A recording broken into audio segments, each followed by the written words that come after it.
Hello and welcome to the Silverman Show. I'm your host Ilene, and on this week's program, our guests discuss Hope, Horses Helping People, a nonprofit organization that provides equine assisted therapies and activities for individuals with special needs. Stay with us, we'll be right back.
Welcome back. Thanks for joining us for our program. I am so delighted to introduce my guests.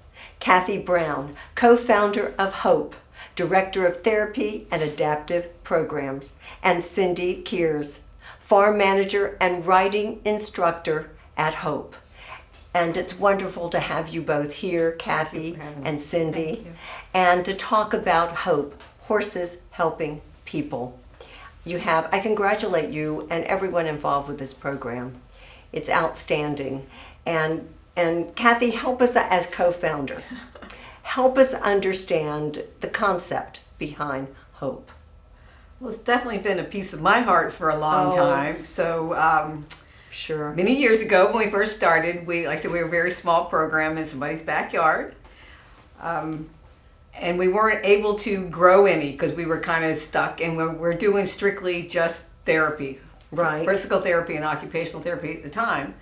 And we had decided, a few of us that got together and thought that it would be best if we could figure out a way for them to grow and go on, because you don't need to be in therapy forever. Right, that would be for one step, then right. You have to move forward right. to the next step. So hopefully that they would be done with therapy and they could go into riding, right. But they would still need some kind of adapted situation. Program. It Yes, couldn't be exactly. just go on to a riding lesson somewhere. Right. So we founded the not-for-profit because it's a very expensive proposition as well. Yes. And we wanted to be able to provide services to anybody that came and wanted them without having to pay the amount of money that it normally costs. Right. So that's part of your heart. You want to make sure that all because these patients have access. And everybody that walks in the door that needs it can benefit from it, because Right. almost anybody can benefit. Even you don't even have to be one of the clients. You can be the volunteer and still benefit I can from clearly it. You know, see. that kind of thing. Yes. But that was the basis of it being founded. And since that, we have gone and right. grown and added lots of things. And where are you located? We are located between Archer and Gainesville off of Williston Road, in that area. All right. 40 acres of it's beautiful beautiful, pasture land. yes. And we're very fortunate that about almost 18 years ago that it was a free lease by Dr. Anthony and Annette Mancuso. Oh, great people. And they have been helpful in lots of ways other than just the free lease. They do help with maintenance of the materials and things like that, which is we couldn't do without. Plus, they help provide some of the horses. And it's a family. It's a family. So of it's everyone his working passion together. too. Right. Yes. I understand that was the motivating factor, and it's your passion also. And Cindy, tell us a little about yourself and how you got involved, and for how long have you been with Hope, by the way? I've been involved with Hope for close to 4 years now. Yeah. I started out coming in. I was teaching lessons a couple of times a week, but then I saw a need and I've always wanted to take care of the horses. So that they would be able to help the people. You can see where it all if fit they're in. not taken care of well and in a healthy state and very happy, they're not able to provide their service. Right. And we aren't able to use them, provide the services to the people that need the help. Right, and I can see there's a lot. Well, I can see there's a lot that goes on, and you have so many programs. I know you have a great website. We are asking that people go and to that website and read more about it. But still, list some of the programs that you have because they are outstanding. Oh. You're just reaching out to so many different individuals with special needs. Well, we have of course, first of all, we do the occupational therapy. Okay. Right, and Kathy everyone's still does trying to that. figure Yes. out. Yeah, right. What is occupational therapy? Exactly. Well, I look at it. Most physical therapists not real happy with this, but to me, a physical therapist, everybody knows what they do. So they teach you to walk. An occupational therapist teaches you to dance. Oh, that makes sense. That's kind of everything you need to do in your life. Yeah, so it it is about activities of daily living Right, and function. exactly. So, I mean, I love my physical therapist, so don't get me wrong. No. But it's just Nothing more negative. holistic and more in in the everything whole that you do. approach. Yes. Yeah. Yes. And I can see, and I know that you have patients of all ages. Yes. And with many different needs that you are reaching out, and it's incredible that the horses are able to reach people and help them in this wonderful, highly trained way. And we're going to talk much more about that. We're just going to take a quick break. Stay with us. We'll be right back.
We're back talking about hope, horses helping people.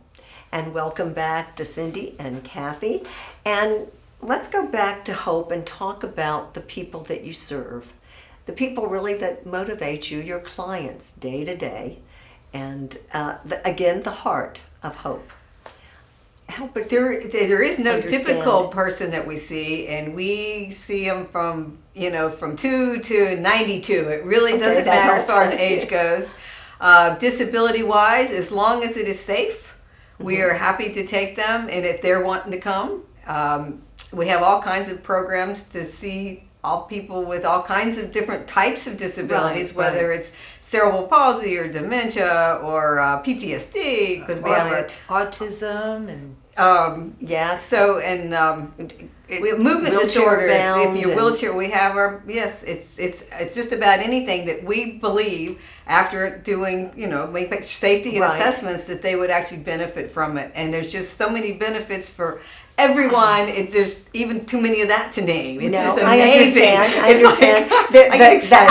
I know the outward benefit, the inside. Yes. That to give somebody a sort of another opportunity in their life to move, to grow, to have self-esteem, Empower, to yes. be empowered. Yes, and to know that that this horses, connecting with them, which, help us understand, Cindy, what is it like for a session? Take us to that. Besides all the volunteers and everything, take us to a session. Well, when we do a session, we always let the client groom the horse. All right. It's very important for them to get hands-on. They're touching, they're moving around the horse, and getting that feeling of strength and power, being able to move and take care of this horse. So we always have them groom. Everybody helps with tacking of the horse, getting the saddle and whatever other equipment we use, pads, saddle pads, for the riding session. And that teaches responsibility. It's a whole list of things that they need to do and remember, to get their horse ready. So each time they come back, this is repeated. It's a routine, yes, that they get into, yes. And then we go out onto the beautiful property, our 40 acres, and we have obstacle courses out there that we can go through, and they can practice through hanging noodles and all kinds of crazy lots stuff of sensory out there. things. Yes, lots of sensory things. This is well thought out. Yeah, we play with a lot of games using balls. So there's a lot of movement, a lot of socialization when we're doing all these different activities. We have a lot of the UF students that come out. So they're volunteers. A big part. Definitely, yes. we're a volunteer organization. Yes, so. that's what makes you. Yeah, they're integral. They're Yes, integral. yes. We couldn't do it without the volunteers that we have. And that is important. How long might someone, you talk about adaptive riding, so they sort of grow with each client might evolve from session to session in their own way to meet their own particular needs. So you have to constantly have conference and think about this and plan it. They don't just show up and get started. It seems very well crafted. Well, it's still a day-by-day thing because you never know what somebody's going to show up like. You have to always be flexible. Always be flexible. Yeah. But each person has their own goal, whatever it happens to be, whether it is a adaptive riding goal or it's a true therapy goal for what I have to do. Sessions kind of look the same, but they're total different. Goals are different. And it's still all about building strength and self-esteem and confidence, and all those things come with it at the same time. Balance and and about how many horses do you have with Hope right now?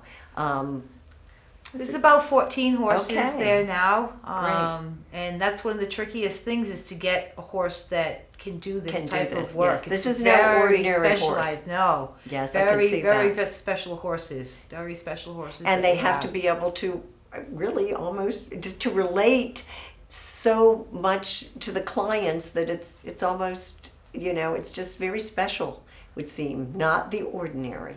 There's a communication that must come. And I would say that.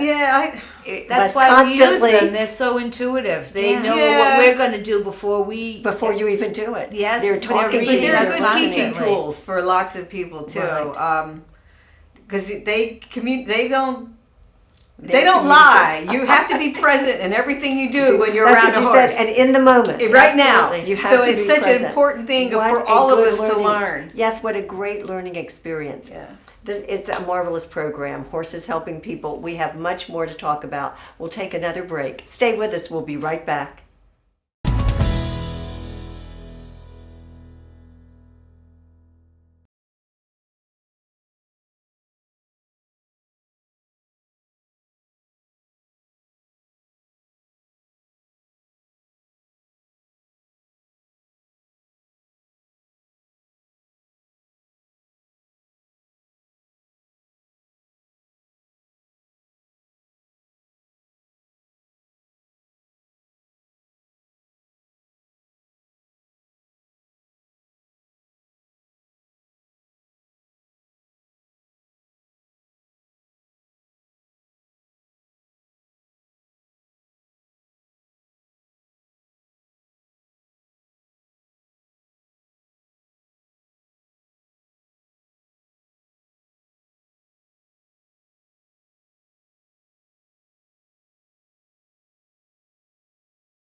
We're back talking about hope, horses helping people, and I'm pleased to introduce Margaret Combs, author of Darby, the Horse from Hope.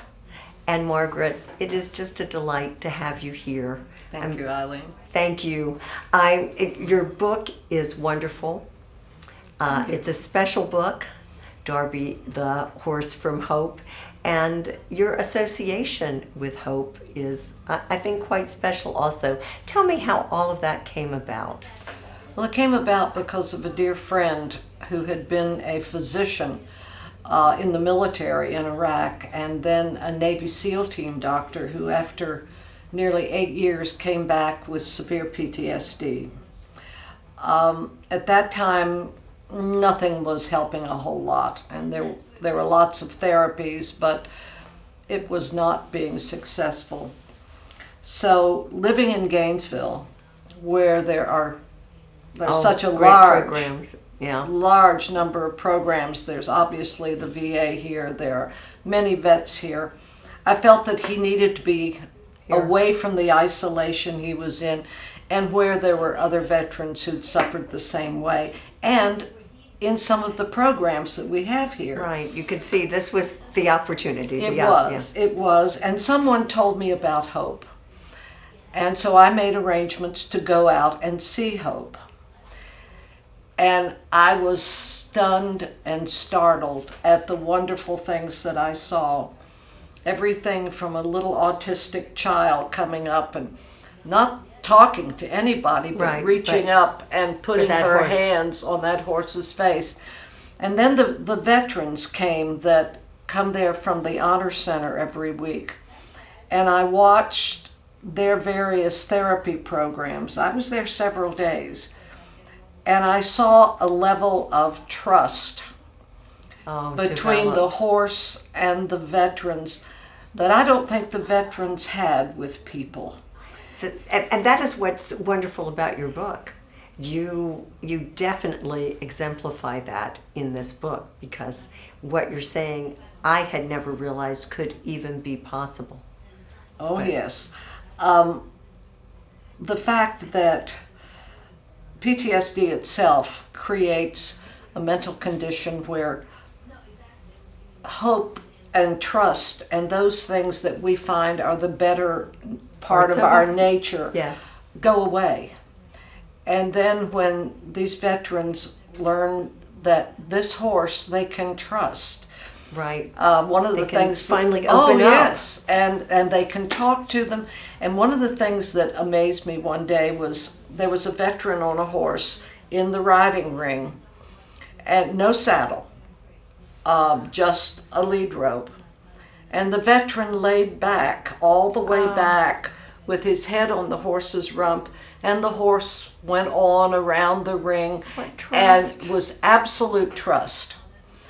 And that said a great deal to me about the relationship that could evolve between animal and man, where man could trust the animal when they had trouble trusting people. And through that, could work their way back to trusting people That's again. exactly right. And find a life. The veterans who've given so much to us, to have to come back and have not be able to be communicate with their family, with their loved ones, vice versa. It's just too sad to bear. And from your book, written through the eyes of Darby the horse, I could see how the knowledge this horse had that humans didn't have, his ability to reach that veteran. It's instinctive. Yes. It's instinctive with the horse. And they recognize when there's a problem, when there's an issue, and they respond. It's if the veteran or the patient is particularly disturbed that way, the horse will know it. They'll sense it. They'll sense it, and they'll act accordingly. And they're that intuitive. I mean, such a large animal. You talk about little children, and yet instead of being afraid, they know the horse is there, non-judgmental, there for them. And that's another key issue that you just brought up. Adults, children, but adults are constantly, when they are suffering from something, concerned about being judged, particularly when it's an emotional or a mental Right. thing. You can't see it, but it's Yeah. in someone. And they feel it. they know, the veterans know, that the horse will never judge them. The horse will only be there to support them. And it's so obvious when you watch those sessions. Beautiful. Horses helping people. Thank you, Margaret. We'll take another quick pleasure. break. Stay with us. We'll be right back.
We're back talking about hope, horses helping people.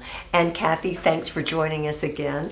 And Margaret, this book is so phenomenal, and you are also making it opportunity for the support of hope.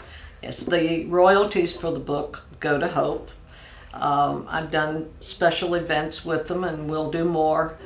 Anything to help fund this program that is so meaningful and so valuable to have in our community.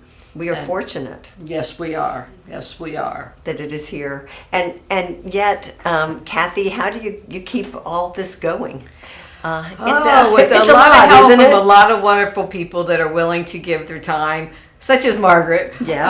And there's many other out there, but of course we can always use more because we are strictly running off of donations and Okay. maybe a few grants here and there. But that's the only way we're funding is by people. Right. The most important thing is the individuals that donate their money. Right. I mean, time is important too, and we do like all of those, but definitely the donations is how we feed our horses and pay our electric bill and all the other things that everybody else has to do. But say a if lot we're of just in a upkeep. building, we still pay for that too. And then Right. on top of it, we have all this other, and our So you horses have are very important, and they're taken care of as part of our family because they Yes. they are our partners in crime, so to speak. No, I understand. So they have to thrive, or you can't, or the program. That's will right. not So, move and forward. caring for them can be quite costly. Yes, veterinary costs. Yeah, I just mean, the vaccinations, feed. regular Oh, yes, everyday things that that we aren't yearly. thinking about. Just the minimum, just for is $500 a year per horse, just to have them vaccinated and have their teeth looked at. See, So that's We need to be aware, right? And yet you're reaching out to so many clients and helping so many people. And there's a great opportunity for donating that's coming up right now. So Yes, tell us it's about coming up the in April. Amazing Give. we've been doing it for the last several years, Good and for it's you. strictly online. Right. Which a lot of people seem to like that these days. I'm not the techie, but people seem to be that way. Starting, I can't remember the actual date at the moment. It's in April. Yes. That you can April start giving. 22nd is the big 24 hour, but Right. you can start before that. Right. But April 22nd starting at 6 p.m. Right. till 6 p.m. on the 23rd. Is the It's 24-hour and we're going to have, there's all kinds of things that go on, the power hours, and the furthest person, if you know somebody in Australia. Oh, that's right. That kind of stuff. Oh, how fun. It's pretty fun. Yeah. We are going to have a kickoff party as well at Wahoo on 39th next to 75. Yes. And that'll be that evening It'll that be the starting 24 at- hours starts on Right, the, on it's the 6 22nd. o'clock on the 22nd. Of April, We will be right. there. Like the Hope board members and different people will be there. We don't have like the whole place rented out by any means, but I you know, can but come in you'll and have a eat. presence. Anybody that comes to eat gets 15% off if they say that they came because of us. It is Excellent. open mic night, so maybe we can have some partying going on too. Yes. And try to encourage everybody at that time. We'll have our computer set up, of course, at the same time, and Right. hopefully encourage people to go give. online and give it at that time, starting at 6 Right, o'clock. because it's a wonderful opportunity from the Community Foundation of Yes. North Central Florida that runs the amazing Give, and they help it's great that promote you're it. a part. Yes, they promote it, as you said. Prior to that, there's other options, other opportunities, so people throughout this community will be made aware. And the fact that you are under this umbrella is also a great validation for how your nonprofit is run, how you use your funds, and which is wisely, and how you are reaching out to the community. So that's also a very positive. Now, I noticed though on your website you can donate at any time. Oh, definitely. You make we it will very take easy. it any time and be very grateful. Yes. Now, what if somebody wanted to come out and visit? Well, is that if an somebody option? just wanted to come see it, you can contact us. Their information is on our website. We're not there 24/7. So they just need to We make have an appointment caretakers that and are think worried about ahead. horses 24/7, Right. but in order we don't have office hours like other Right. people do. I understand, but you're making such a difference with this program. Hope Horses Helping People, and I thank you, Kathy and Margaret and Cindy, and all your volunteers and everybody that is a part of this for making it an important difference in our community here in North Central Florida. We are truly blessed by this program, and I thank you. Thank you for having us. And I look forward to being a part of that amazing gift with all of you. Great. And I'm so glad that you tuned in, and I hope you will join us next week. Take care.